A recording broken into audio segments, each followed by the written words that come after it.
le sujet qui pique parce que comme vous vous êtes inscrite, j'ai combien 14 ou 15 inscriptions, merci beaucoup pour ça. C'était le sujet créer une offre au bon tarif. J'ai encore un bonsoir à tous, je suis vraiment désolée, j'arrive pas. En fait, je suis sur StreamYard et moi du coup, j'ai pas vos noms. Donc le but c'était de vous avoir en parallèle sur mon ordi, ça y est, je vous ai. Ah, c'est Cyril qui est là. Bonsoir, bonsoir Cyril. Donc du coup, on commence. Et j'ai, comme hier, 5 points. Voilà, 5 points de nouveau pour vous donner un avant-goût de ce que sera Kiffe son agence. Donc, créer son offre au bon tarif. J'avais envie de commencer ça par les contrats. Aïe, ça pique. Parce qu'en fait, les contrats, ça fait un peu barbare comme ça, mais en fait, c'est une protection pour vous et c'est une protection pour vos clients. C'est quelque chose qui va rassurer tout le monde. Donc, par exemple, pour commencer, moi, le conseil ultime, bien évidemment, c'est de voir ça avec un avocat, avec une avocate. Mais dans un premier temps, vous pouvez déjà vous baser sur le contrat du CFAI.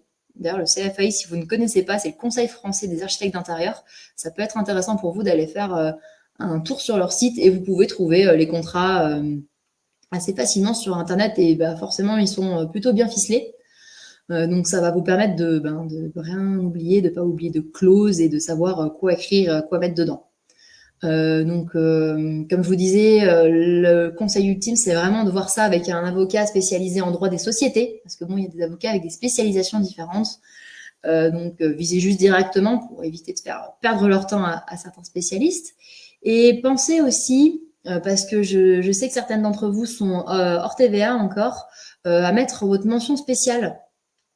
Si vous ne payez pas la TVA, il y a une petite mention à mettre avec l'article du CGI. Là, j'ai plus tout à fait le nom. On en parlait l'autre jour encore avec Marie. Voilà, pensez vraiment à le mettre. Le contrat, c'est vraiment... moi, je sais que j'ai eu beaucoup de mal parce que c'est vrai que du coup, il y a le moment où déjà, on est super content parce que, ok, super, les clients, ils me suivent, ils sont d'accord avec ma proposition et tout ça. Et puis, maintenant, je vais vous faire signer un contrat. Déjà, faut l'amener plutôt avec l'humour et dire ça y est, là, je vous demande des autographes ou voilà, essayer de détendre un peu le moment parce que c'est même si on est d'accord et tout ça et que les clients sont contents et tout, c'est toujours un moment un petit peu crispant. Donc moi, j'ai toujours une tendance à rendre ça un petit peu plus fun en faisant une petite blague, en détendant l'atmosphère. Prévoir toujours les stylos pour tout le monde, le petit tampon qui va bien pour tout avoir sur place directement. Le faire signer d'ailleurs chez vous plutôt que chez les clients, géographiquement, je parle, vraiment dans votre bureau, plutôt que chez les gens, ça peut aussi vous permettre d'enlever ce délai de 2 semaines de rétractation. Donc si jamais, après moi j'ai aussi une petite case à cocher, comme quoi les clients renoncent à ce délai, donc ça, on peut aussi leur faire cocher ça, mais ça fait encore un truc en plus par rapport à remplir les noms, les machins, les trucs, il y a plein de trucs à remplir. Donc du coup, vraiment, les faire signer, si vous avez un bureau, ce serait aussi un conseil, ça peut vous faire gagner 2 semaines de boulot, en fait, pour commencer plus tôt. Voilà, ça c'est la petite astuce. Le point d'après, ce que je voulais vous amener, et je sais qu'il y a beaucoup d'entre vous qui sont très intéressés, je vais devoir refresh. T'as pas encore de bureau chez toi? Mais bientôt. Faut que tu mettes dans ton prévisionnel. Oui, après, tu peux aussi, Amandine, tu peux aussi mettre, comme je te disais, la petite case à cocher et ça fonctionne aussi très bien. Parce que moi, même si aujourd'hui j'ai le bureau, l'agence dans laquelle je peux, j'ai carrément un salon en fait, donc je peux carrément les accueillir chez moi.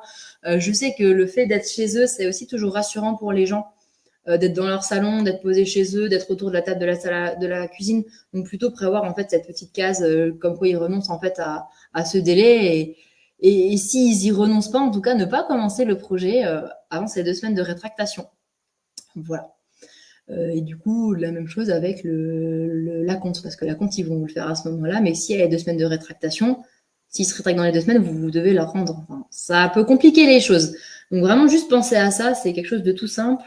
Tu me dis quoi, les CGV, du coup, les sons de cloche? On va pas pouvoir rentrer dans le détail ce soir. Les conditions générales de vente, c'est la même chose en fait. Qu'un contrat, personnellement, j'ai un contrat général donc qui est commun à tous les clients. Donc on a vraiment toutes les clauses comme dans des conditions générales de vente finalement. Et j'ai à côté, moi j'appelle plus ça un devis, j'appelle ça un contrat de mission. c'est une question de jouer sur les mots, hein. Mais c'est vrai que le devis, je trouve que c'est trop comme les artisans, une proposition de tarif. Et j'aime pas trop ce terme parce que les gens, pour eux, un devis, ça vaut rien.